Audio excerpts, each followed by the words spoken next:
आज हमारी क्लास है सेकेंड चैप्टर की, जिसका नाम है होल नंबर्स। ठीक है, ये आपकी जो क्लास होगी आज वो एक कॉन्सेप्चुअल क्लास है।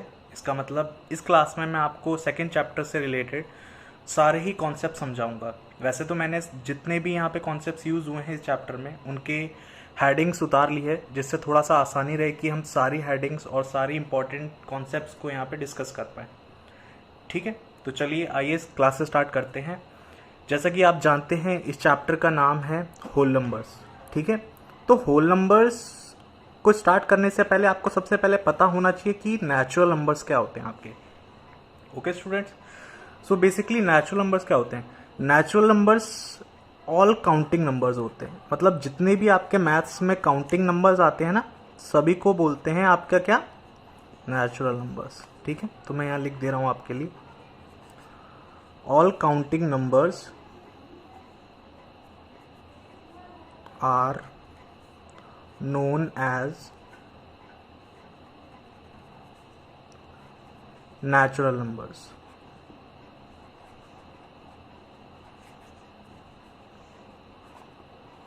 ठीक है, ये एनो डॉट का मतलब आप समझ जाइएगा, मैथ्स में शॉर्ट फॉर्म होता है नंबर का। ठीक है, तो बेसिकली नेचुरल नंबर्स क्या होते हैं आपके? जितने भी ना मैथ्स में वो नंबर है जिनको आप काउंट कर सकते हैं, वो सारे के सारे आपके क्या होते हैं? नेचुरल नंबर्स होते हैं। ठीक है, वैसे तो स्कूल में आपने पढ़ा होगा, काफ़ी टीचरों ने पढ़ाया भी होगा कि भाई जितने भी वन से लेके, मतलब वन से लेके इन्फिनिटी, है ना, इन्फिनिटी तक जितने भी नंबर हैं सभी को हम काउंट कर सकते हैं। तो इसलिए सभी नंबर को हम क्या बोलते हैं? Natural numbers. ठीक है, बट मेरा मानना यह है, कभी भी आपसे कोई डेफिनेशन पूछे नेचुरल नंबर की तो आपको हमेशा बतानी है कि all counting numbers are known as natural numbers. अब इसकी वजह कि मैं ऐसा क्यों बोल रहा हूँ कि काउंटिंग नंबर ही बोलना ज़रूरी है, देखिए इसकी वजह इसलिए है क्योंकि आपने देखा होगा हमने ये जो नंबर स्टार्ट किया नेचुरल नंबर, वो वन से स्टार्ट हो रहा है। बल्कि आपने नंबर हमेशा पढ़े होंगे तो भाई नंबर हमारे ज़ीरो से स्टार्ट होते हैं, है ना, और देख रहे होंगे यहाँ ज़ीरो नहीं है।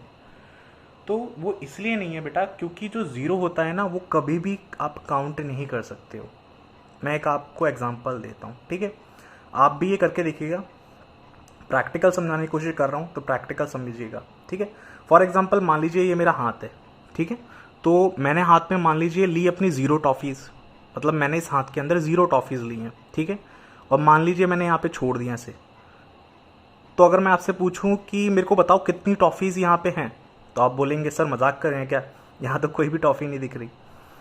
तो इससे साबित हो जाता है कि ज़ीरो जो है ना उसको आप काउंट नहीं कर सकते हो, है ना स्टूडेंट्स। इसलिए आपका ज़ीरो जो है वो काउंटिंग नंबर नहीं होगा, इसलिए ज़ीरो आपका नेचुरल नंबर भी नहीं होगा।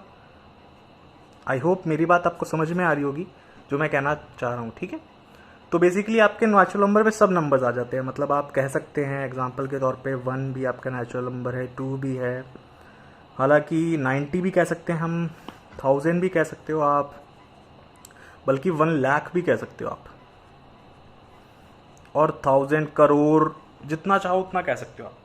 ठीक है, मतलब सारे ही नंबर होंगे एक्सेप्ट ज़ीरो। मतलब ज़ीरो आपका कभी भी एक नेचुरल नंबर नहीं हो सकता है, मेरी बात ध्यान रखिएगा।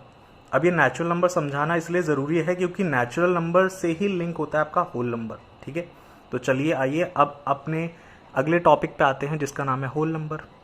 ओके स्टूडेंट्स, ठीक है, चलिए अब होल नंबर के बारे में जानते हैं कि होल नंबर्स क्या होते हैं। ठीक है, तो देखिए आप होल नंबर की डेफिनेशन बहुत आराम से लिख सकते हैं। जैसा कि अभी मैंने आपको बताया था नेचुरल नंबर्स क्या होते हैं, तो क्या हो सकते हैं, सॉरी।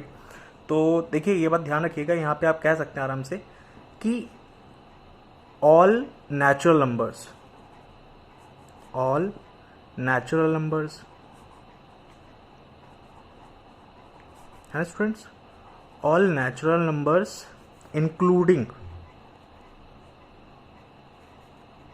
ज़ीरो। ज़ीरो मतलब सारे नेचुरल नंबर और साथ में अगर ज़ीरो भी जोड़ दिया जाए तो आपके होल नंबर्स बनते हैं। इसका मतलब अगर मैं आपके होल नंबर्स की बात करूं कि भाई होल नंबर्स कहाँ से कहाँ तक होते हैं, तो ज़ीरो से, ठीक है, 0 टू इन्फिनिटी, ये आपके सारे होल नंबर्स होते हैं। ओके स्टूडेंट्स, देखिए इनको याद करना कितना आसान है, आप लिंक कर सकते हैं सबको एक दूसरे से। देखिए सबसे पहले हम जब भी मैथ्स स्टार्ट करते हैं तो ये जानते हैं नेचुरल नंबर क्या होता है, तो आप आराम से याद कर लीजिए कि ऑल काउंटिंग नंबर्स, मतलब जितने भी नंबर को हम गिन सकते हैं। जैसे कि यहाँ पे मैंने लिखा है 1 से लेके इन्फिनिटी, तो 1 से लेके इन्फिनिटी जितने भी हैं वो आपके नेचुरल नंबर हैं। अब हमने जो जीरो छोड़ दिया था उसको भी आप जोड़ लें, जीरो से इन्फिनिटी कर दें तो आपका होल नंबर्स हो जाता है। देखिए कितना आसान है याद करना, है ना। बट एक बात याद रखिएगा, ये नेचुरल नंबर हो चाहे होल नंबर हो, इसमें जो हम बात कर रहे हैं ना वो हमेशा पॉजिटिव नंबर की बात कर रहे हैं, क्योंकि नेगेटिव नंबर जो होता है ना वो नेचुरल नंबर भी होता है, होल नंबर भी होता है। बट अभी हम खाली पॉजिटिव नंबर की बात कर रहे हैं, क्योंकि नेगेटिव नंबर आपका तब यूज होने लगेगा जब हम इंटीजर्स चैप्टर पे आएंगे कभी आगे। ठीक है स्टूडेंट्स, तो मेरी बात ध्यान रखिएगा। चलिए अब इसके भी कुछ एग्जांपल देख लेते हैं, जैसे कि क्या क्या होल नंबर आपके हो सकते हैं। तो देखिए मैंने अभी बोला जीरो को भी आप एक होल नंबर बोल सकते हैं। ठीक है, जीरो हो गया आपका 2, 3, 4, 1000, लाख, ठीक है, एसेक्ट्रा, मतलब जितने भी आगे नंबर हो। जैसे कि मैंने आपको अभी बताया ही कि नेचुरल नंबर में खाली 1 से स्टार्ट होता है, और यहाँ आप एकदम पीछे चलिए 0 से स्टार्ट कर दीजिए, वो आपके क्या होंगे, सारे के सारे होल नंबर्स होंगे। ठीक है, तो इसके बाद जो अगला टॉपिक है जो आपको पक्का पता होना चाहिए वो आता है आपका प्रीडेसेसर क्या होता है आपका। ठीक है, तो देखिए प्रीडेसेसर और सक्सेसर ये दोनों ही मैं एक साथ बताना चाहूंगा, क्योंकि दोनों ही एक दूसरे से थोड़ा सा लिंक है, एक ही ट्रिक से दोनों सॉल्व होंगे, है ना। देखिए कैसे, देखिए प्रीडेसेसर होता क्या है, आपके बुक में जो आप देखेंगे सेकंड चैप्टर में क्लास 6 के, तो उसमें बोला जाएगा और सवाल भी कुछ ऐसा आएगा कि फाइंड द प्रीडेसेसर ऑफ 16 या फिर फाइंड द सक्सेसर ऑफ 21, कोई भी नंबर का सक्सेसर या प्रीडेसेसर आपसे पूछा जा सकता है। ठीक है, तो सबसे पहले आते हैं कि भाई प्रीडेसेसर क्या होता है आपका।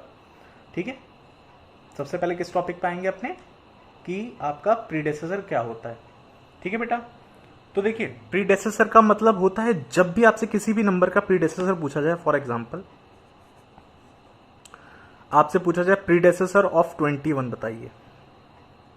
ठीक, तो देखिए प्रीडेसेसर का मतलब होता है जब हम किसी भी नंबर में अगर आप -1 कर देते हो, क्या कर देते हो, -1, जैसे 21 है, 21 में क्या करिए आप -1 कर दीजिए, तो आपको कितना मिलेगा, 20 मिलेगा ना, तो यही आपका प्रीडेसेसर है।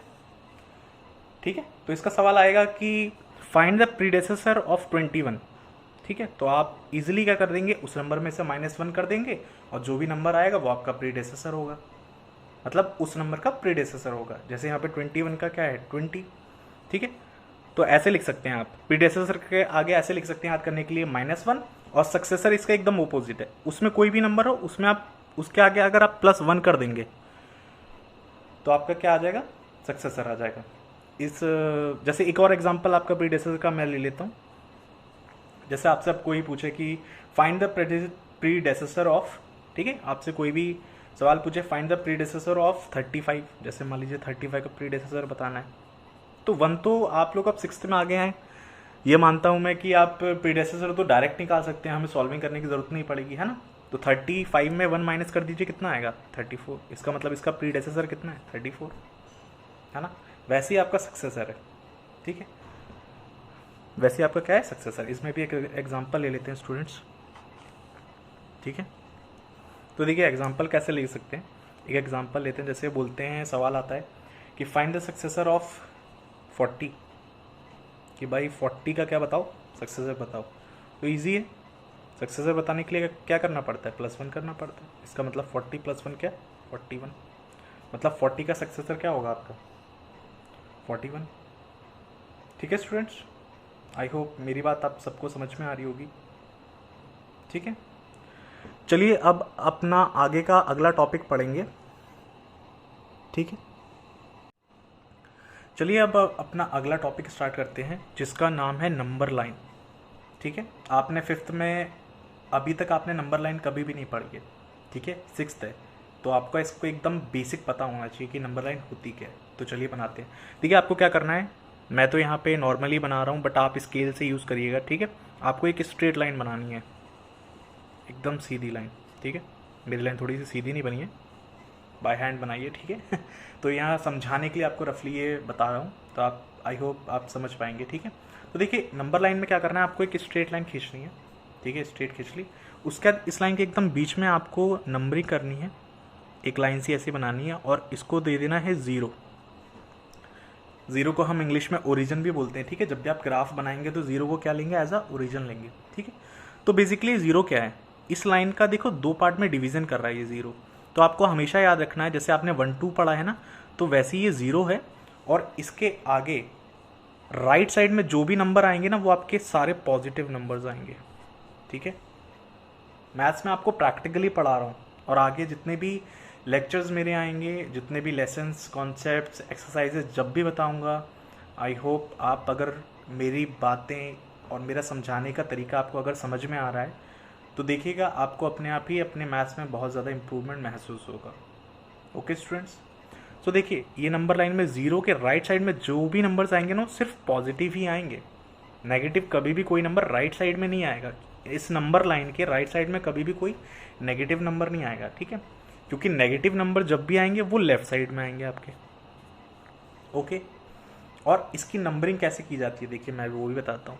तो 0 से राइट साइड में पॉजिटिव आएंगे तो वैसी काउंटिंग के तौर पे स्टार्ट करिए। 0 के बाद क्या आता है आपका 1, फिर क्या आता है आपका 2 3 4 5 6 7।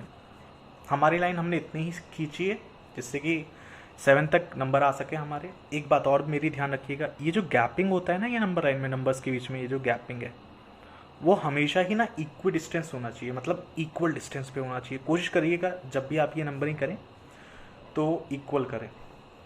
ओके, अब ये नहीं है कि आप एग्ज़ाम के टाइम पे यहाँ मेजरमेंट कर रहे हैं, ऐसा ज़रूरत नहीं है। वो थोड़ा बहुत अप डाउन चलता है, तो आप अभी जब प्रैक्टिस करेंगे तो हैबिट बन जाएगी कि आपको देख के ही लगेगा कि हाँ भाई करीब इक्वल दिख रहा है। जैसे यहाँ पे मैंने कौन सा नापा है, देखिए आप इक्वल बनाइए ना, करीब करीब लग रहा है ना इक्वल, तो वैसे आपको करना है। और लेफ़्ट साइड में क्या करना है देखिए, लेफ़्ट साइड में भी ऐसी नंबरिंग कर देनी है।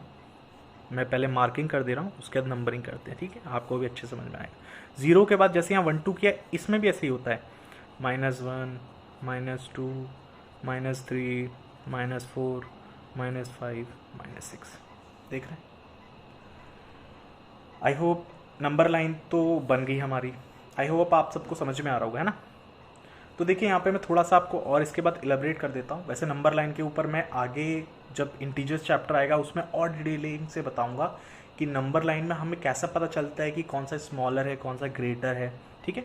वो इंटीजर्स चैप्टर जब हम पढ़ेंगे ना तब मैं आपको बताऊँगा। अभी मैंने आपको थोड़ा सा नंबर लाइन के बारे में बता दिया कि नंबर लाइन बनती कैसे है और इसके नियम कानून क्या है, मतलब कैसे बनेगी। क्योंकि इस चैप्टर में जो मैंने अभी तक देखा है नंबर लाइन आपकी बेसिकली खाली पॉजिटिव नंबर्स के लिए यूज़ हुआ है, नेगेटिव का कुछ यूज़ ही नहीं हुआ है। तो इसलिए आपको जब भी नंबर लाइन इस चैप्टर में बनानी हो, ठीक है, तो देखिए अगर कभी मान लीजिए आपको कोई भी नंबर दिया है वो दोनों पॉजिटिव में है तो आपको नेगेटिव नंबर बनाने की कोई ज़रूरत नहीं है। आप 0 बनाइए, 0 का आगे पॉजिटिव जिन नंबरों की वहाँ ज़रूरत पड़ रही है, जैसे मान लीजिए हमने तो यहाँ 7 बनाया है, ठीक है।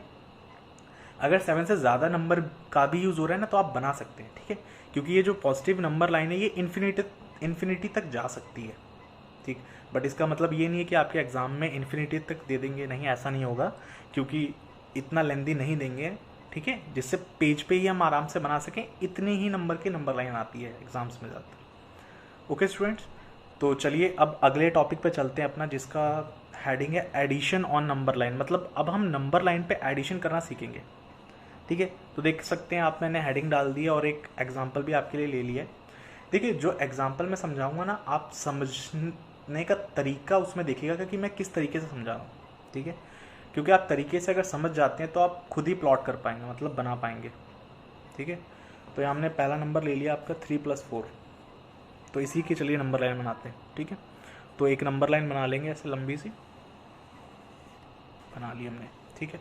अब देख सकते हैं ये 3 जो है ये भी पॉजिटिव है, प्लस जो है ये भी पॉजिटिव है ना। अच्छा, कई लोगों के मन में डाउट आएगा, बच्चे अभी 6th में ही आए हैं, कि सर 3 से पहले तो कुछ साइन ही नहीं है, तो आपने कैसे कह दिया कि भाई ये नंबर पॉजिटिव में। तो देखिए यहाँ पे मैं आपको बताना चाहूँगा, क्योंकि अभी इससे पहले आपकी चीज़ आगे ऐसी नहीं आई है 5th तक, ठीक है।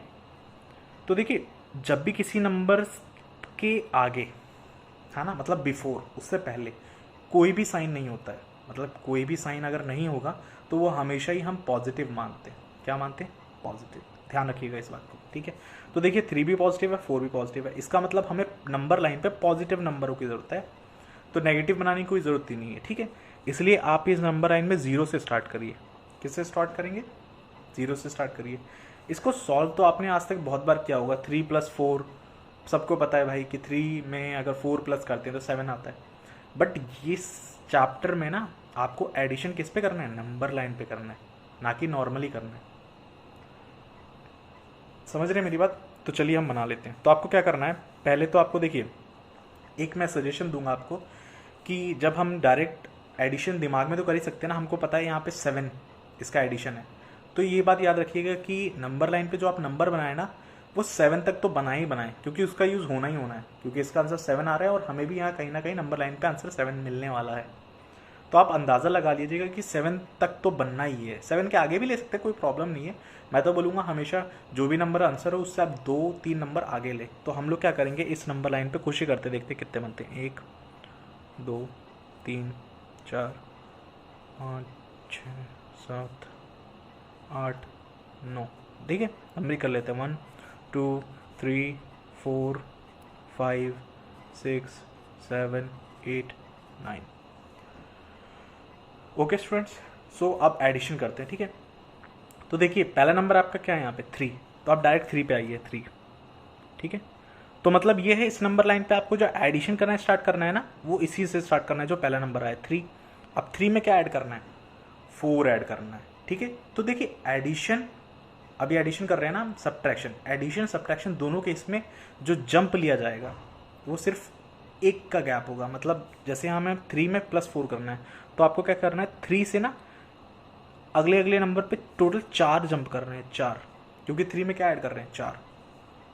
3 में क्या ऐड कर रहे हैं हम लोग? 4 कर रहे हैं ना, इसलिए, ठीक है। 3 में 4 कर रहे हैं, तो ऐसे 3 में 4 कर रहे हैं। तो देखिए 3 के आगे कितने जंप लेने हैं? 4, तो आप 4 लीजिए, 1 2 3 4। अब आप देखेंगे 4 जंप जैसे ही पूरे होंगे तो आपको आंसर मिल जाएगा। इतना सा है, ये बहुत नॉर्मल है, प्रैक्टिकल है एकदम, ज़्यादा हार्ड नहीं है। 5th तक इतना तो आपने किया है कि ये बहुत आराम से कर लेंगे। बात समझ में आ रही है स्टूडेंट्स? ठीक है, तो आपका यहाँ पे आंसर क्या मिल जाएगा आपको? 7, ठीक है।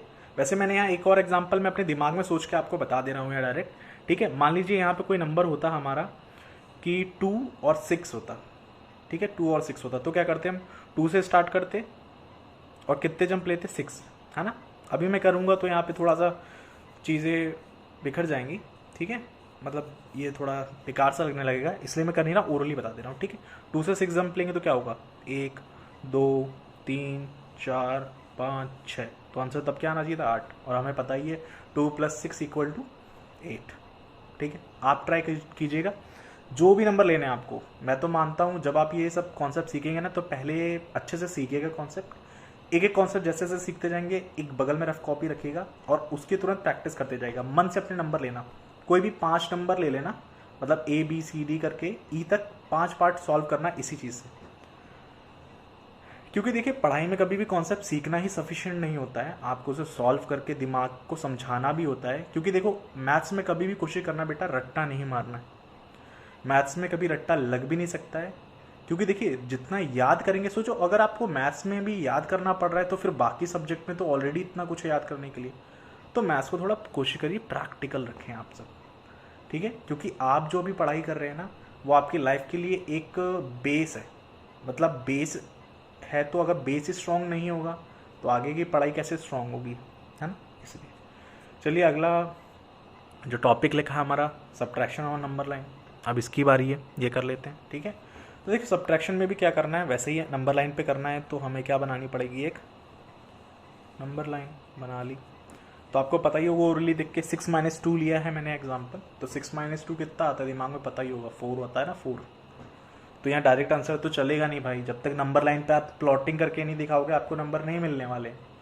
इसलिए मैंने कहा था आपसे, जब भी आपको ओरली नंबर मिले तो आइडिया लग जाता है कि कितने नंबर तक हमें यहाँ पे नंबर लाइन पे हमें क्या करना है, प्लॉट करने हैं, मतलब बनाने हैं, ठीक है। तो बना लेते हैं, इसमें भी आंसर पॉजिटिव आएगा ना। देखो ये 6 पॉजिटिव है, ये माइनस है, बट कोई प्रॉब्लम नहीं है, इनको माइनस करने का आंसर किस में आ रहा है, पॉजिटिव आ रहा है। तो आप क्या कीजिए, सारे नंबर पॉजिटिव में लीजिए, 0 से कहाँ तक, 4 आंसर आ रहा है और इसमें देखिए मैक्सिमम नंबर 6 है, तो अब हम 6 तक ले लेते हैं, ठीक है। 1 2 3 4 5 6 7 8, चलो 8 तक ले लिया, ठीक है बेटा। कोई इसमें कोई प्रॉब्लम नहीं है, आप कब कहाँ तक भी ले सकते हैं, ज़्यादा मत जाइएगा, समय बर्बाद होगा, ठीक है। तो आप क्या करना है, 6 में से माइनस करना है 2। तो पहला नंबर मैंने कहा था पहले नंबर पे जाइएगा, जैसे हम 3 पे गए थे, इधर 6 पे जाएगा 6। उसमें क्या करना था, ऐड करना था, इसलिए हम आगे चल रहे थे, ठीक है। बट इसमें क्या करना है, सब्ट्रैक्ट मतलब माइनस करना है, तो इसलिए हम क्या करेंगे, रिवर्स पीछे चलेंगे, ठीक है। तो 6 में कितना कदम पीछे चलना है, यहाँ जितना नंबर लिखा है 2, तो 6 से पीछे 2 कदम चलिए, 1 2, तो आपका आंसर कितना आ गया, 4। देखा कितना आसान है, आपको नंबर लाइन पे भी मिल गया आपका आंसर। ओरली तो आपको पता ही था 4 आ रहा है, नंबर लाइन पे भी मिल गया, ठीक है। बहुत आसान है, ज़्यादा कॉम्प्लिकेटेड नहीं है, ठीक है। तो इसी टॉपिक का आपका लास्ट है हेडिंग, जिसका नाम है multiplication on number line, sorry, है ना, मल्टीप्लिकेशन ऑन नंबर लाइन। तो आप इसको भी प्लॉट करते हैं।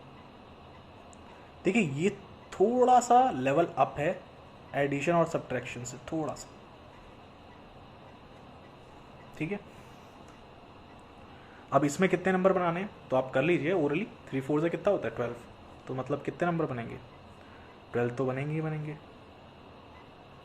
1 2 3 4 5 6 7 8 9 10 11 12 13 14, कुछ एक्स्ट्रा ले लेते हैं, 2 3 4 5 6 7 8 9 10 11 12 13 14, ठीक है। अब अभी तक मैंने आपको जो बताया था वो बहुत आसान था, इसमें थोड़ा सा दिमाग लगाना है आपको। देखिए जब भी आप ये टेबल के फॉर्म में ना, आपने टेबल याद किए होंगे, तो वैसे ही देखिए टेबल हम हमेशा क्या करते हैं, ज़्यादातर टेबल स्टार्टिंग से स्टार्ट करते हैं ना, 3 1 जा 3 2 जा 3 3 जा, ऐसे करके स्टार्ट करते हैं। तो यहाँ पे भी जो आपको प्लॉटिंग करना है ना, मतलब स्टार्ट करना है, वो 0 से स्टार्ट करना है। मल्टीप्लिकेशन के ही केस में ऐसा करना है, ठीक है। बाकी सब में तो आपको जो पहला नंबर है ना, उसी के हिसाब से स्टार्ट करना है, ठीक है। तो 0 से स्टार्ट करना है। अब करना क्या है इसमें, देखिए यहाँ पे आपको क्या करना है, गैप 3 का रखना है। यहाँ पे हम गैप किसका रख रहे थे, 1 1 का, तो जो पहला नंबर है गैप उतना रखना है और इतने टाइम्स उसे रिपीट करना है। बात समझ रहे हैं, मल्टीप्लिकेशन के केस में हम यही करेंगे, ठीक है। इसके टाइप में यही करेंगे, मतलब मल्टीप्लिकेशन के टाइप और जो भी केसेस आएंगे उसमें यही करेंगे, ठीक है। तो आपको क्या करना है, 3 into 4 करना है। तो आप 0 से स्टार्ट करिए। मैंने क्या कहा, गैप 3 का होना चाहिए बट 4 टाइम वाल। ओके स्टूडेंट्स, तो देखिए अब हम अगले टॉपिक पे जा रहे हैं जिसका नाम है मल्टीप्लिकेशन ऑन नंबर लाइन, ठीक है। तो यहाँ मैंने एक एग्जांपल लिया 3 into 4 और नंबरिंग भी हमने, आपको पता ही है 3 into 4 करने पे क्या आता है 12, तो नंबरिंग कितनी ले ली हमने यहाँ पे, नंबरिंग 14 ले ली, क्योंकि हमें पता है लमसम 12 तो आंसर आना ही हमारा तय है ना। तो आप क्या करेंगे, यहाँ पे जो 3 है ना, इतने नंबर का गैप रखेंगे। जैसे यहाँ पे देखिए हमने 1 1 का गैप रखा था ना प्लस माइनस में, यहाँ पे कितने का गैप रखेंगे आप, मतलब 3 नंबर का गैप रखेंगे, बट उसे रिपीट कितने बार करेंगे, 4 बार, ठीक है। तो देखिए, और मल्टीप्लिकेशन केस में हमेशा कहाँ से स्टार्ट होगा, 0 से स्टार्ट होगा। तो 0 से 3 का गैप रखना है, 4 टाइम उस चीज़ को रिपीट करना है, ठीक है। तो करते हैं, देखिए 0 से 3 के गैप में 1 2 3, तो पहला कहाँ तक आ रहा है, यहाँ तक 3 तक आ रहा है। तो हमने 4 टाइम यही जंप कंप्लीट करना है, तो कितने बार कर लिया, 1 बार। फिर ऐसे ही आपको करना है, 3 नंबर का गैप रखना है ना, तो देखिए ये 3 पे आया, इसका अगले नंबर 1 2 3, तो 6 पे आया, 2 गैप हमारे पूरे हो गए। 6 के बाद भी ऐसे करिए 1 2 3, मतलब अगला 9 पे, फिर उसके बाद 1 2 3। तो देखिए हमारे यहाँ पे 1 2 3 4 जंप जो हैं कंप्लीटेड हो गए और हमें आंसर भी मिल गया हमारा, जो कि आ रहा है 12। बात समझ में आ रही है, बहुत आसान था, आप देख सकते हैं, ठीक है।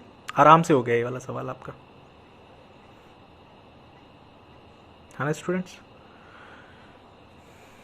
और एक चीज़ और मैं आपको बताना चाहूँगा, ये जितने भी अभी तक मैंने कॉन्सेप्ट्स कराए हैं ना, अभी तक जितने हुए हैं, इससे आप आपकी 2.1 पहली एक्सरसाइज पूरी कंप्लीट कर सकते हैं, सिर्फ इतने कॉन्सेप्ट से, ठीक है, क्योंकि जो अगली एक्सरसाइज है आपकी, ठीक है, उसके करने से पहले, मतलब उसे कंप्लीट करने से पहले आपको ना प्रॉपर्टीज़ आनी चाहिए, जो अभी जस्ट मैं आगे बताने वाला हूँ आपको कुछ प्रॉपर्टीज़। ठीक है, बेसिकली 4-5 तरीके की प्रॉपर्टीज़ होती हैं इसकी। अभी हम अच्छे से प्रॉपर्टीज़ के बारे में मैं आपको एक शॉर्टकट में बताऊंगा, बुक में उस तरीके से नहीं दी गई है, मैंने उसका प्रेजेंटेशन थोड़ा सा आपके लिए आसान कर दिया जिससे आपको समझने में बहुत आसानी हो। ठीक है, तो वो करेंगे आगे। ओके स्टूडेंट, चलिए अब आगे हम अगला, मैंने जैसे कि आपको कहा था अब प्रॉपर्टीज़ की बारी है। अब प्रॉपर्टीज़ पढ़ते हैं, प्रॉपर्टीज़ ऑफ होल नंबर। ठीक है, ये बेसिकली आपके लिए आगे मतलब 2.1 के आगे की एक्सरसाइजेज के लिए बहुत इंपॉर्टेंट है, और इसका यूज़ मैं आपको अभी बता दे रहा हूँ, लाइफ में बहुत आगे तक होने वाला है। तो ये प्रॉपर्टीज़ को बहुत ध्यान से समझिएगा, प्रैक्टिकली दिमाग में डालिएगा, क्योंकि ये आगे बहुत यूज़ होने वाली है। मैं खासकर बोलने वाला हूँ आगे कहाँ तक, 7th 8th में तो होने ही वाली है पक्का, उसके आगे भले ना हो जल्दी, बट आपको पता होना चाहिए, क्योंकि लाइफ में नॉर्मल है, बहुत आसान है। अभी देखिए मैंने इसको बहुत फॉर्मूला के हिसाब से फंडामेंटली काफ़ी टेक्निकली प्रैक्टिकल कर दिया है। ठीक है, तो समझिएगा, आपकी बुक में इस फॉर्म में चीज़ें नहीं दी होंगी, प्रॉपर्टी पक्का दी गई होगी, बट इस फॉर्म में नहीं लिखा होगा जिस फॉर्म में मैंने इसे थोड़ा सा तोड़ दिया है, क्योंकि आपके समझने के लिए, क्योंकि मैं समझता हूँ कि 6th क्लास का जो बच्चा होता है मेंटली उसकी नीड क्या होती है, उसकी डिमांड क्या होती है, मतलब हमसे वो क्या एक्सपेक्ट कर रहा है कि आप किस तरीके से उसे समझाइए। तो मेरी कोशिश हमेशा ही ऐसी होती है। ओके स्टूडेंट्स, पिछले करीबन 7 ईयर्स का मेरे पास एक्सपीरियंस है इन क्लासेस का करवाने का, चीज़ें सॉल्व करवाने में, और खासकर मैथ्स में तो आपको मैं श्योरिटी दे सकता हूँ कि जिस तरीके से मैं आपको करवा रहा हूँ आप सवाल पक्का अच्छे से करेंगे, और वो चीज़ें स्कूल में अप्लाई भी कर सकते हैं आप, टीचर को कोई भी मना नहीं करेगा उस चीज़ को अप्लाई करने से। ठीक है, तो चलिए पहली प्रॉपर्टी के बारे में पढ़ते हैं, जिसका नाम है क्लोजर प्रॉपर्टी। ठीक है बेटा, क्लोजर प्रॉपर्टी आपकी पहली प्रॉपर्टी है प्रॉपर्टीज़ ऑफ होल नंबर में, आपकी पहली प्रॉपर्टी है क्लोजर प्रॉपर्टी।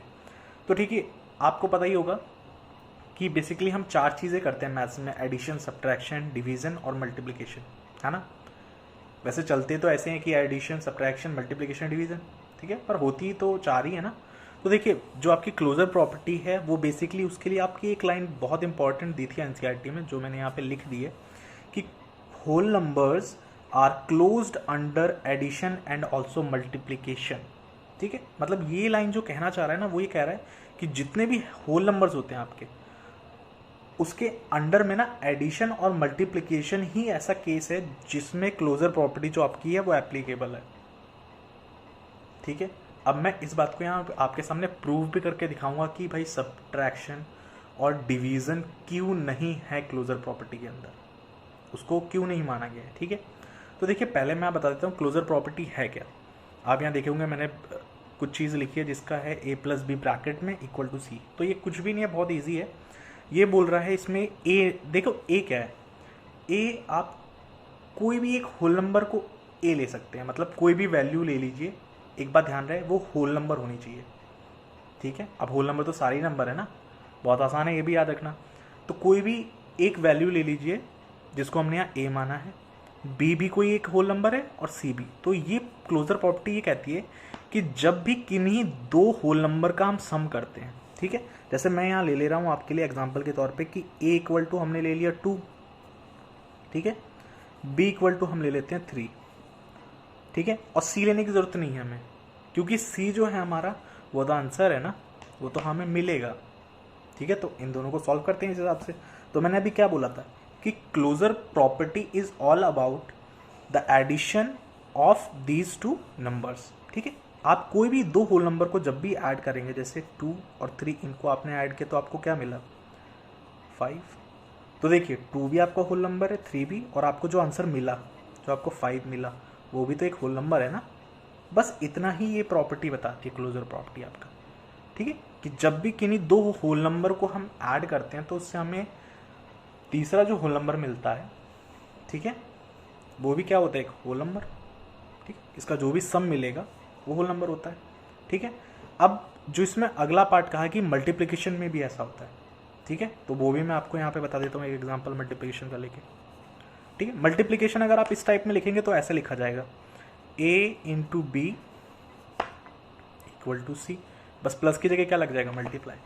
ठीक है, इसमें भी ये कह रहा है कि a जो है वो आपका होल नंबर है, बी आपका होल नंबर है, तो जब भी दो होल नंबर को मल्टीप्लाई करेंगे ना आप, तो हमेशा आपको जो आंसर मिलेगा, यस, इसका मल्टीप्लिकेशन करके जो भी प्रोडक्ट मिलेगा आपको, वो हमेशा क्या होगा, एक होल नंबर। ठीक है, इसका भी एग्जाम्पल ले लेते हैं। ठीक है, एग्जाम्पल यही ले लेते हैं, ए और बी की यही वैल्यू लेते हैं, बस अब मल्टीप्लाई करते हैं। ठीक है, तो आप जब भी 2 को 3, अब ये क्या है, दोनों एक होल नंबर है ना, इनका मल्टीप्लाई किया तो हमें क्या मिला, 2 3 जा 6, और 6 क्या है आपका होल नंबर है या नहीं है, तो होल नंबर आपका है। देखा, प्रूव हो गया ना ये बात। ठीक है, अब मैं आपको बताता हूँ कि सब्ट्रैक्शन और डिवीजन में ऐसा क्यों नहीं होता है। ठीक है, तो सबसे पहले आपको सब्ट्रैक्शन का केस बता देता हूँ मैं।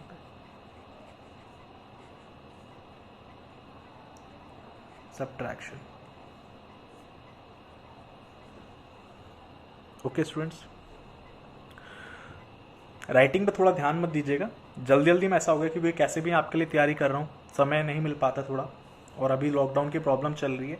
जैसे ही ये समस्या है बहुत, इससे जैसे हम आगे चलेंगे तो उसके बाद मैं आपके लिए कैसे भी कंटेंट जो है और अच्छे लेवल पर प्रोवाइड करना स्टार्ट कर दूँगा। ठीक है स्टूडेंट्स, अभी मैनेज कर लीजिएगा थोड़ा। ठीक है, वैसे भी मैंने आपसे कहा है ना, आप कॉन्सेप्ट समझिए, क्योंकि मैं चाहता हूँ आप अपनी लाइफ में आगे बढ़ें।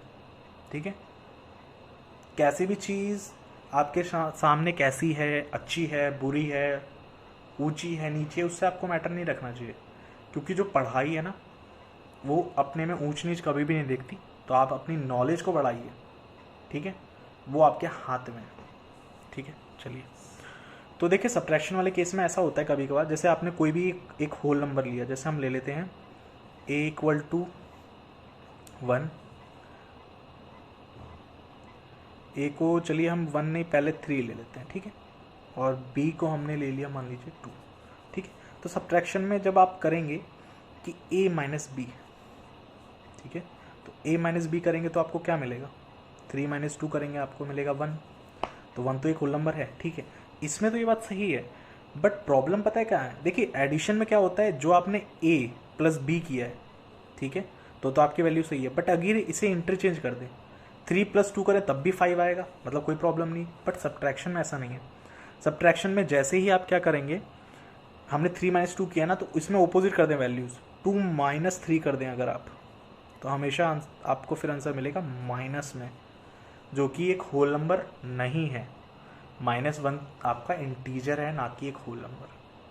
ठीक है, इसलिए सब्ट्रैक्शन क्लोजर प्रॉपर्टी के अंदर इंक्लूड नहीं होता है।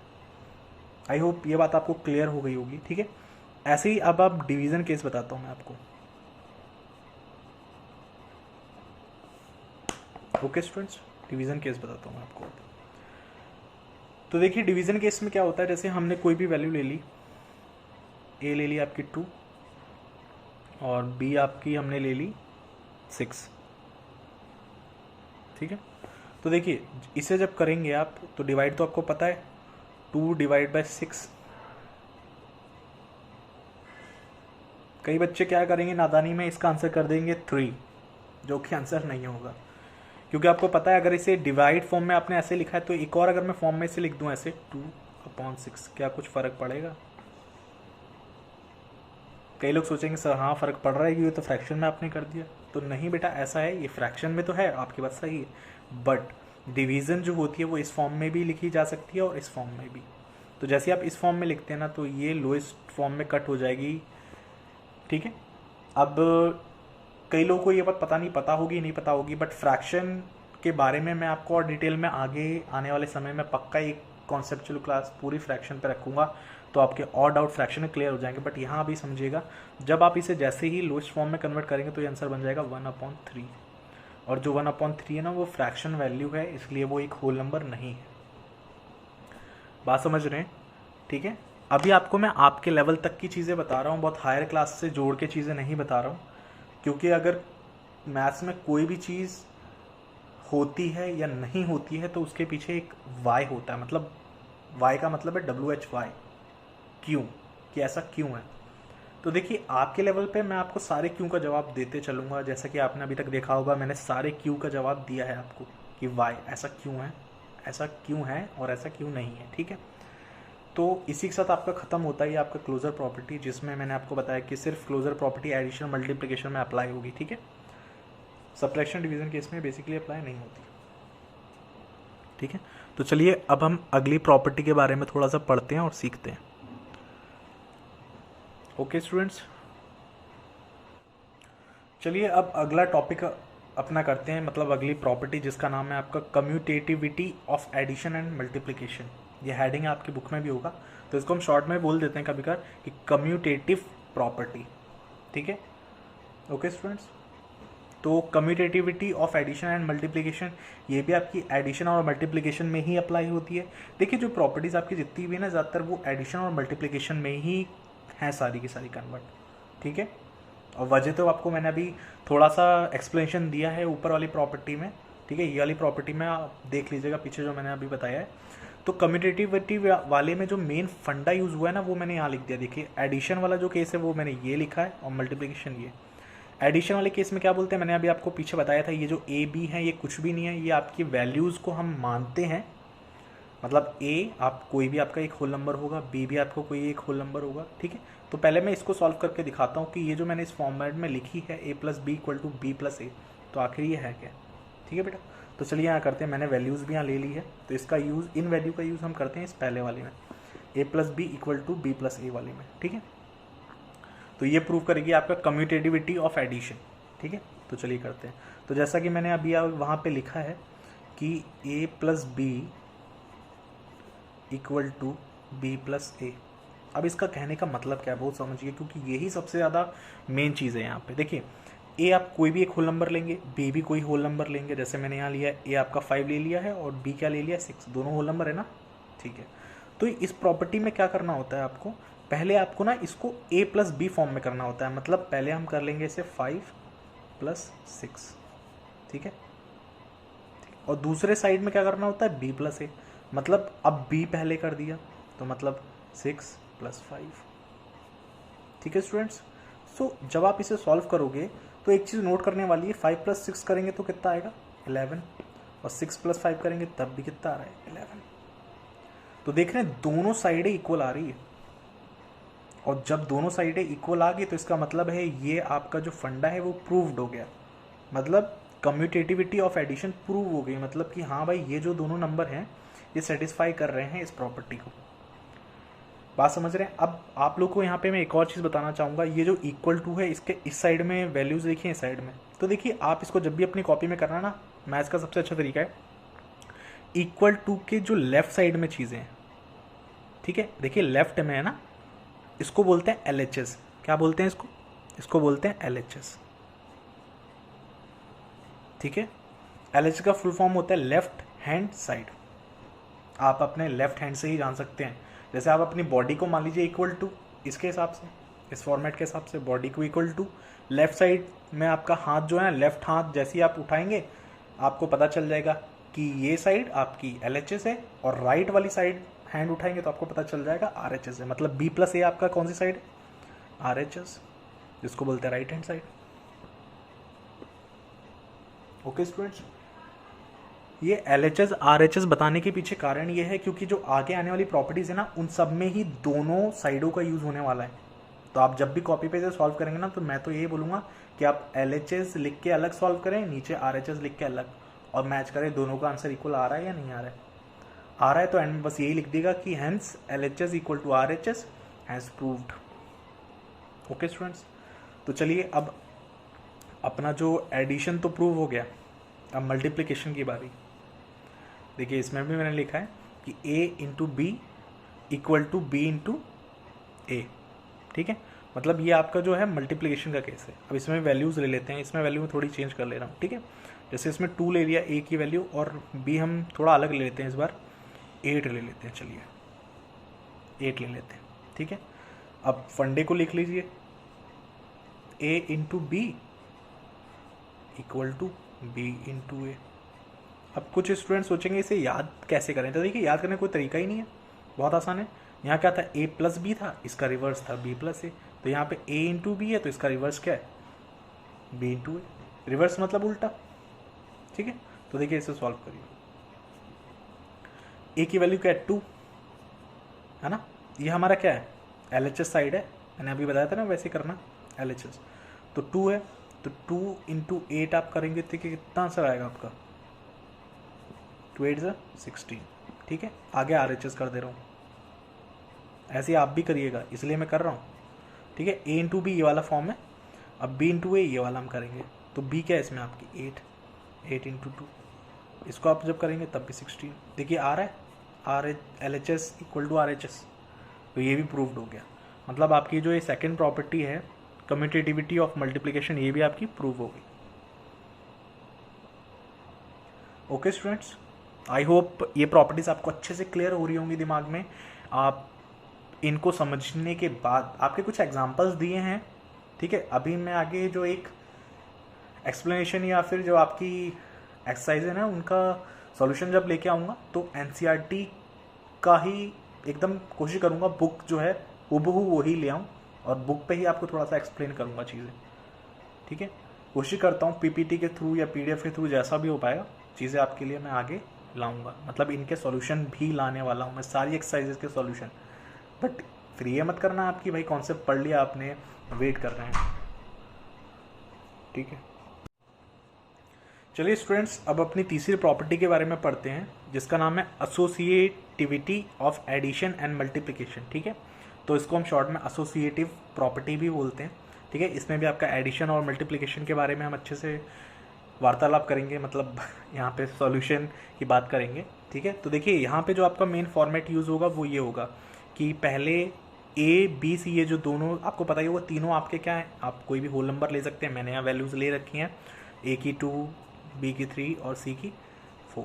ठीक है स्टूडेंट्स, सो आपको LHS, ये मैंने अभी अब आपको बताया था ना कि ये आप इक्वल टू को अपनी बॉडी मान लीजिए और लेफ्ट हैंड साइड आपकी LHS होगी, राइट हैंड साइड आपकी RHS होगी। ठीक है, इसका यूज़ भी यहाँ करके सॉल्व करेंगे हम लोग। तो देखिए आपके लेफ्ट हैंड साइड में दिया है A प्लस B, मतलब ब्रैकेट में जब पहले दो नंबर मतलब A B जब ब्रैकेट में होंगे और C ब्रैकेट के बाहर होगा तो इसका क्या सम करके आंसर आता है, वो हमेशा ही इक्वल आएगा किसके, जब इसका एकदम ऑपोजिट कर दिया जाए। अब A को बाहर कर दिया और BC को ब्रैकेट के अंदर साथ में कर दिया। ठीक है बेटा, तो चलिए आगे करते हैं, इसका सॉल्यूशन करके देखते हैं। ठीक है, तो पहले LHS से सॉल्व करते हैं। ठीक है, तो LHS हमने क्या लिखा है, LHS में हमारा था कि A plus B plus C, इस हिसाब से करते हैं। चलिए, तो A हमने क्या लिया है, हमारी वैल्यूज़ यहाँ दी हैं, तो A हम ले लेते हैं 2, B क्या आता है हमारा 3 प्लस 4। ठीक है, अब आप क्या करें, इनको ऐड कर दें, 2 प्लस 3 5। ठीक है, ब्रैकेट के अंदर है प्लस 4। ठीक है, अब कुछ नहीं करना है आपको, ये प्लस का साइन है ना, तो इसलिए इसको ब्रैकेट से बाहर निकाल लेना है ऐसे ही और 5 प्लस 4 कर देना है। जैसे ही 5 प्लस 4 करेंगे आंसर कितना आएगा इसका, आंसर इसका आ जाएगा 9। मतलब आपका LHS से आंसर आ रहा है 9। तो चलिए आगे करते हैं, RHS से करके देख लेते हैं कि RHS से इसका आंसर कितना आएगा। ठीक है, अब RHS की बारी। तो RHS में देखिए क्या लिखा था, अब आपको क्या करना है, देखिए A में मैंने ब्रैकेट लगा दिया है, आप चाहें तो ब्रैकेट ना भी लगाएं, कोई प्रॉब्लम नहीं होगी। तो चलिए हम ब्रैकेट नहीं लगाते। ठीक है, A को ऐसे ही बाहर छोड़ देते हैं क्योंकि BC को अब रखना है ना ब्रैकेट के अंदर। ठीक है, तो A कितना था अपना 2, B कितना है 3, C कितना है 4। सॉल्व करा। ठीक है, 2 बाहर ही है, इन दोनों को सॉल्व किया 7 आया, ब्रैकेट में है, ब्रैकेट से बाहर निकाल लिया तो 2 प्लस 7 कितना आया 9। और LHS भी कितना आ रहा था 9, RHS आया 9, दोनों बराबर है ना। तो आगे आप इसके नीचे लिख सकते हो LHS equal to RHS has proved, मतलब ये associativity of addition and multiplication prove हो रही है। ठीक है, ये जो मैंने आपको यहाँ लिखा है ये तो खाली आपकी क्या है, एडिशन की है ये। अगर आपको इसका मल्टीप्लिकेशन करना हो ना तो मैं आपको उसके लिए भी एक तरीका बताता हूँ। ठीक है, मल्टीप्लिकेशन के लिए एक काम करता हूँ, चलिए मैं आपको मल्टीप्लिकेशन भी अभी सॉल्व करके दिखाता हूँ। यहाँ मैंने नहीं लिखा है तो मैं आपको एक अलग से पेज पे वो सॉल्व करके दिखाता हूँ। ओके स्टूडेंट्स, चलिए स्टूडेंट्स मैंने आपके लिए अरेंजमेंट कर दिया थोड़ा सा। मैंने अभी आपको बोला था एसोसिएटिविटी ऑफ मल्टीप्लिकेशन भी बता दूं मैं आपको। ठीक है, तो इसमें जो ये आपका पूरा होगा ना, बेसिकली ये जो आपका फॉर्मूलेशन बनेगा या फॉर्मूला बनेगा वो कुछ ऐसा बनेगा, A इंटू बी इंटू सी। ठीक है, ए बी पहले ब्रैकेट में कर दिया साथ में और इंटू सी कर दिया, है ना, इक्वल टू, अब ए बाहर कर दिया, बी इंटू साथ में कर दिया। तो हम वैल्यूज़ ले लेते हैं। तो ए की वैल्यू हम यहाँ पे ले लेते हैं आपकी 2, बी की वैल्यू हम यहाँ ले लेते हैं आपकी 4 और सी की वैल्यू यहाँ पे हम ले लेते हैं आपकी 5। ओके स्टूडेंट्स, सो ध्यान रखिएगा, ठीक है। तो देखिए पहले हम LHS सॉल्व कर लेते हैं, ठीक है। तो LHS में क्या था हमारा, a इंटू बी और c बाहर, तो करिए, चलिए करते हैं। 2 की वैल्यू क्या है, मतलब a की वैल्यू 2 है, b की वैल्यू 4 और बाहर c जो कि 5 है। ओके स्टूडेंट्स, सो देखिए 2 इंटू 4 कितना होता है आपका 8, ठीक है। अब ब्रैकेट से बाहर निकाल लीजिए 8 को, तो 8 इंटू 5 आप कर दीजिए, 8 5 से कितना हो गया 40, मतलब LHS से हमारा आंसर कितना आया 40। ओके स्टूडेंट्स, वैसे यहाँ पे मैं आपको एक चीज़ और बताना चाहूँगा, ये जो लिखा है ना a इंटू बी और बाहर मैंने इंटू सी लगाया, तो अगर मान लीजिए ये चीज़ ना इस फॉर्मेट में होती कि a इंटू बी और c खाली ऐसे लिखा होता, तो क्या आप बता सकते हैं कि फिर ये इसमें क्या, इसमें और इसमें कोई फ़र्क होता है क्या? तो देखिए इसमें और इसमें कोई फ़र्क नहीं होता, पता है क्यों? क्योंकि ब्रैकेट के बाद जैसे ही कोई नंबर आया और उसके बीच में कोई भी सिग्नेचर नहीं हो, सिग्नेचर मतलब साइन, ठीक है, कोई भी साइन ना हो, देखो प्लस नहीं है ना मल्टीप्लाई, कुछ नहीं है, तो जब ब्रैकेट के बाहर जैसे ही होगा ना, तो ये ब्रैकेट का मतलब होता है कि ये नंबर और अंदर वाला नंबर और बीच में ब्रैकेट है, तो ब्रैकेट का मतलब मल्टीप्लाई। ओके स्टूडेंट्स, ये चीज़ें मैं आगे और बताऊंगा जब इसका वक्त सही समय आएगा बताने के लिए, तब बताऊंगा। अभी आप इसके हिसाब से चलिएगा नॉर्मल, ठीक है, भटकना नहीं है अभी। ओके स्टूडेंट्स, तो चलिए अब RHS कर लेते हैं। RHS में मैंने क्या कहा था, अब A को बाहर कर दीजिए, B C को ब्रैकेट के अंदर रख लेते हैं। तो A कितना था अपना 2, B कितना है 4 और C कितना है 5, 2, ठीक है, और 4 5 से 20 और 2 इंटू 20 को बाहर निकाला तो आंसर आता है 40। तो देखिए LHS 40 आया, RHS 40 आया, हो गया ना दोनों बराबर, तो प्रूव हो गया। तो इसलिए क्या लिख देंगे, LHS इक्वल टू RHS और यहाँ पे आपका एसोसिएटिविटी ऑफ मल्टीप्लिकेशन प्रूव हो गई। ओके स्टूडेंट्स, तो चलिए अब अपनी आगे अगली प्रॉपर्टी करते हैं। चलिए स्टूडेंट्स, सो अगली प्रॉपर्टी पे चलते हैं अपनी। तो इसको हम बेसिकली शॉर्ट में कहते हैं distributive property of multiplication over addition, ठीक है। तो इसमें जो मल्टीप्लिकेशन ओवर एडिशन है, ठीक है, एडिशन के ऊपर मल्टीप्लिकेशन करेंगे इसमें, ठीक है। इसमें थोड़ा सा LHS RHS का नहीं फंडा चलेगा, इसमें वैसे आप कर सकते हो अलग अलग, बट इसमें मैं आपको एक ही लाइन से दोनों चीज़ प्रूव करना बताऊंगा, ठीक है, क्योंकि उसी हिसाब से आप करिएगा, बहुत आसान हो जाएगा, ठीक है बेटा। तो चलिए लिखते हैं और इस फंडे से करते हैं। हमने वैल्यूज़ यहाँ ले ली हैं, ठीक है। तो A इंटू इस फॉर्मेट में रखते हैं इसे, ठीक है। A की वैल्यू है 2 हमारी, हमने यहाँ ली है 2 इंटू, B की वैल्यू क्या ली है 3 प्लस 4, तो ये क्या है आपका LHS है, ठीक है। तो इस फॉर्मेट में रख लीजिए इसे, करेंगे तो 2 इंटू 3 प्लस 4 7, 2 इंटू 7 कितना आया 14 आ गया, ठीक है। बात समझ रहे मेरी, ठीक है। और दूसरा RHS क्या है इसमें, वो है आपका A इंटू बी, मतलब 2 इंटू 3 प्लस A इंटू सी, मतलब 2 इंटू 4, ठीक है। तो ये आप 2 इंटू 3 करेंगे तो 6 आ जाएगा एक ब्रैकेट में, प्लस का साइन, ये 8, ठीक है। दोनों को ब्रैकेट के बाहर निकाल लेंगे तो 6 प्लस 8 कितना आता है आपका 14, दोनों प्रूव हो गया। बट यहाँ पे ये फॉर्मूला बना कैसे है वो आप समझिए, क्योंकि वो बहुत इंपॉर्टेंट इसमें। देखिए क्या होता है, जब भी कोई नंबर ऐसे बाहर हो ब्रैकेट के, साइन मल्टीप्लाई का लगा हो, साइन मल्टीप्लाई का लगा हो या ना लगा हो, ठीक है, ठीक है स्टूडेंट्स। सो मैं जो आपको आगे बता रहा था अभी कि A इंटू बी प्लस सी, ठीक है। तो मैंने अभी क्या कहा, A इंटू बी प्लस सी, इसका मतलब पता है क्या होता है कि ये जो A है ये बाहर है ना ब्रैकेट से इन दोनों के, तो ये जो a है ये पहले आपका b से मल्टीप्लाई होता है, उसका यही a फिर c से मल्टीप्लाई होता है, और इनके बीच में जो साइन है ना प्लस का, वो हमेशा प्लस रहता है। देखो इस फॉर्म में हुआ भी है, देखो a पहले b से हुआ है, देखो यहाँ फिर प्लस का साइन है, उसके बाद a किससे हुआ है, c से हुआ है आपका, देखो यहाँ पे a इंटू सी है। तो ये जो सवाल है ना वो कभी कभार इस फॉर्मेट में भी हो सकता है, जैसे मैं आपको यहाँ पे दिखाता हूँ, यही जो सॉल्यूशन के इसको मैं प्रेजेंट करता हूँ उस तरीके से कि अगर 2, देखो अभी मैंने कहा था ना मल्टीप्लाई का जो साइन है वो कभी कभार लगा भी हो सकता है, कभी ना लगा हो सकता है, ऐसा भी हो सकता है, तो मैं आपको इस बार नहीं लगाऊंगा, वैसे बताऊंगा, ठीक है। तो आप देखेंगे अपनी बुक में कुछ सवाल ऐसे भी हो सकते हैं, ठीक है। तो इसको आप करेंगे कैसे, तो देखिए जब भी मैंने अभी आपको पीछे बताया भी था कि ब्रैकेट बीच में हो, कोई साइन ना हो दो नंबर के बीच, तो इसका मतलब होता है, उसका मतलब है मल्टीप्लाई, ठीक है। तो इसलिए इसको सॉल्व करने के लिए 2 को पहले किससे करेंगे, 3 से मल्टीप्लाई, मतलब यहाँ कर देना आप 2 इंटू 3 पहले इससे, ठीक है। फिर ये जो 2 है वो किससे होगा, अब 4 से होगा, पर बीच में किसका साइन है, प्लस का, तो प्लस लगा दीजिए, फिर 2 को किससे कर दीजिए, 4 से, सॉल्व करके देख लीजिए। 2 3 6 प्लस 8 कितना आता है, 14 आता है, ठीक है।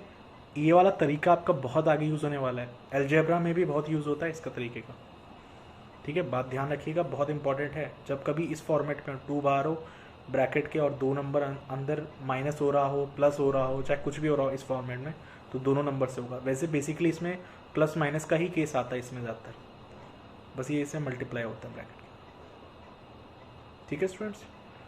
तो चलिए अब अपनी सबसे आखिरी प्रॉपर्टी पे आते हैं, बहुत आसान और सबसे आखिरी प्रॉपर्टी है इस चैप्टर की, ये आपके होल नंबर्स की, ठीक है।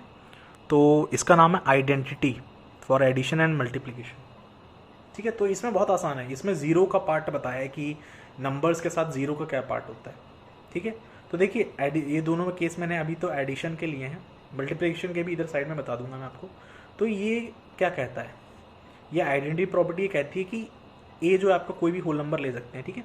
तो कोई भी होल नंबर जब भी ज़ीरो से उसका एडिशन होगा, मतलब ज़ीरो मतलब जैसे 4 है, ठीक, तो 4 में अगर आप ज़ीरो ऐड कर रहे हो तो हमेशा क्या मिलेगा आपको, वही नंबर मिलेगा। तो यही मैंने यहाँ कहा है, देखिए a प्लस 0 इक्वल टू ए, मतलब जो भी नंबर आप जब भी ज़ीरो में ऐड करेंगे तो आपको दोबारा से ये आंसर में वही नंबर मिलेगा, बात समझ रहे हैं, ठीक है। और इसका रिवर्स भी ऐसा है, अगर 0 किसी नंबर में ऐड होगा तब भी आपको a मिलेगा, ठीक है। जैसे यहाँ मैंने लिखा है ये, तो अगर 0 में अगर आप 4 कर देते इसी का उल्टा, तब भी तो आपको 4 मिलता है स्टूडेंट्स। सो ये बात ध्यान रखिएगा, ठीक है।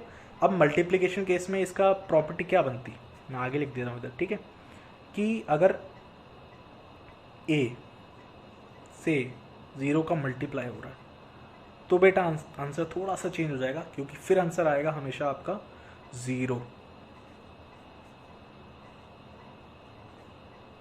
ठीक, यहाँ थोड़ा सा बस चेंज है। तो ये भी आपको पता ही होगा, हमेशा यहाँ इसका दिखा रहे हैं सॉल्यूशन कि अगर 4 को आप 0 से मल्टीप्लाई करते हो तो हमेशा आंसर कितना आता है, 0, और अगर 0 को 4 से करते हो तब भी आंसर कितना आता है, 0, ठीक है।